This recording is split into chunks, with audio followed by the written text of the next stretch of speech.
How inspiring then is your office space? Today, the University of Gloucestershire is holding a conference looking at how things like a well-being and well-planned office can really improve your performance at work. So what sort of local businesses do have a bit of extraordinary office space? We've found one. David Smith, where are you right now, sir? Good morning, Mark. I'm at Neon Play in Cirencester, and let me tell you straight away that if we had the kind of office space at BBC Radio Gloucestershire that they've got here, nothing would go on the radio. We would get nothing done. I'm talking to you this morning from a business class seat on a 747, sitting in the middle of the office with Ollie Christie, who's the CEO of Neon Play. First of all, for those who don't know, just explain a little bit about what you do here.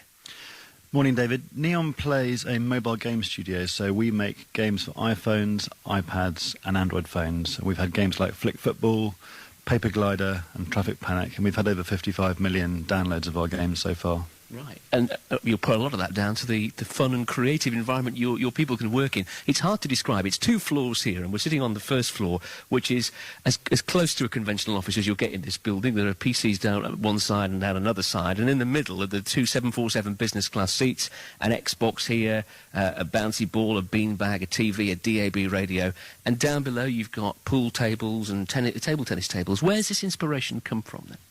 Well, we want people to love coming to work. We want this to be the best office, best business they've ever worked at. And we think it can really help drive loyalty.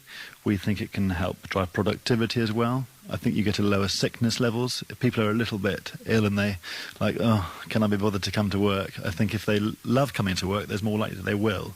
I think also you get a great positivity and it's a viral spread almost of people talking about the company and the things we do here.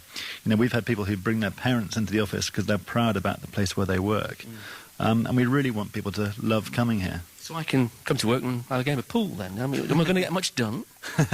Well, you can. I mean, we actually say that you can only play the games before work before 9 o'clock in your lunch hour or after 6 o'clock. But we actively encourage that, and we have ping pong competitions, and I ferociously try and beat all the guys after work on the ping pong table. Is this paying off for you? I mean, it must do if you carry on doing it. If you have such a relaxed and creative environment, you must be seeing the results in terms of every business's bottom line, the productivity. I think for us, one of the challenges of starting a mobile games company in Cirencester is attracting good staff. And we've got over 20 people here. We've grown in just 3 years. And it is hard to attract staff here. So having a great office, having all this fun stuff to play with, you know, it looks like a bit like a kid's nursery, doesn't it? Can really attract high-quality talent to Cirencester. And every time somebody comes here, you give them £100 to buy something for the office. How does that work? Well, we think it's a really nice way for people to put their mark on the company. So, you know, so for instance, somebody bought 18 kilograms of Lego off eBay with 100 quid. In fact, these 2 business class seats cost us 200 quid, and 2 people clubbed together to buy that. The ping pong table was bought. We've got a shop mannequin in our hall, as you probably saw, dressed as Father Christmas. So people can put their stamp of individuality, and it's quite fun. It's fantastic. It's an amazing place, Mark, I have to say. And I'm just waiting for Ollie to plumb these seats in so that the recliners work, because at the moment they don't. But join me again here a little bit later on. You can't ever decline a recline. How lovely is that? We'll be with the office workers later on. OK, the problem is if no one's turned up this morning, this story dies very sadly. Fingers crossed, let's go there live. Here's David Smith. Oh, they have, Mark. They're here. They have shown up to work nice and early, I have to say. Absolutely. Yeah, we've moved down from the 747, the business class 747 seats on the top floor.